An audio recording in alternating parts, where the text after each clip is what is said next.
शुद्धतेची खात्री आणि परंपरेचा विश्वास घेऊन आले आहेत कैलास आडगावकर ज्वेलर्स. कैलास आडगावकर ज्वेलर्स, जिथे सौंदर्याला मिळतो विश्वास. प्रभाग क्रमांक 3 मधील भारतीय जनता पक्षाच्या अधिकृत उमेदवार यांनी अयोध्यानगर, त्रिकोणी बंगला परिसरात झंझावती प्रचार दौरा केलेला आहे.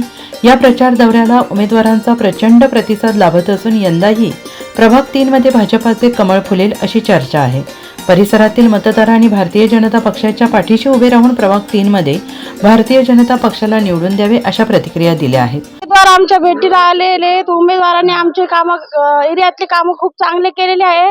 जसं गौरव भाऊ असतील, मच्छिंद्र भाऊ असतील, प्रियंकाताई, जुईताई यांनी सगळ्यांनी काम पहिले पण चांगले केलेले. आमची इच्छा आहे इथून पुढे पण काम चांगले करावं आणि ह्या वर्षी पण प्रचंड मताने निवडून देणार आम्ही सगळे त्यांना. भारतीय जनता पार्टीचे उत्कृष्ट काम करतात.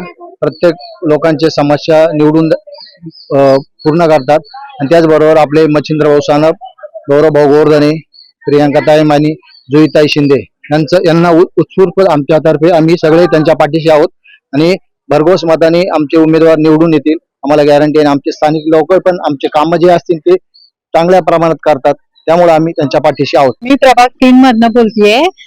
प्रभाग 3 मध्ये या सर्व भारतीय जनता पार्टीचं काम अतिशय उत्कृष्ट आहे.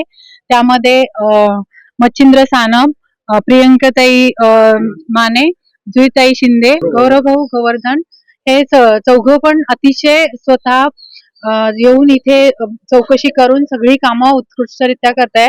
त्यामुळे आम्ही अतिशय जास्त प्रमाणात भाजपालाच मत देणार आणि भाजपाला निवडून देणार. मानेनगर, अयोध्यानगरी, त्रिकोणी बंगला परिसरात कमळाचा जोर वाढलेला असून कमळाचा विजय निश्चित असे चर्चा प्रभाग 3 मध्ये सुरू आहे. नाशिक महानगरपालिकेच्या पंचवार्षिक 2024च्या निवडणुकीत शहर परिसरात प्रचाराचा जोर वाढलेला असून प्रभाग 3 येथे भारतीय जनता पक्षाचे मच्छिंद्र सानप, गौरव गोवर्धने, जुई शिंदे, प्रियंका माने हे चारही उमेदवार प्रभागातील प्रत्येक घराचा वैयक्तिक भेटी घेत असून महिलांच्या वतीनं उमेदवारांचे औक्षण करण्यात येत आहे. NCN न्यूज साठी रोहन दानी, नाशिक.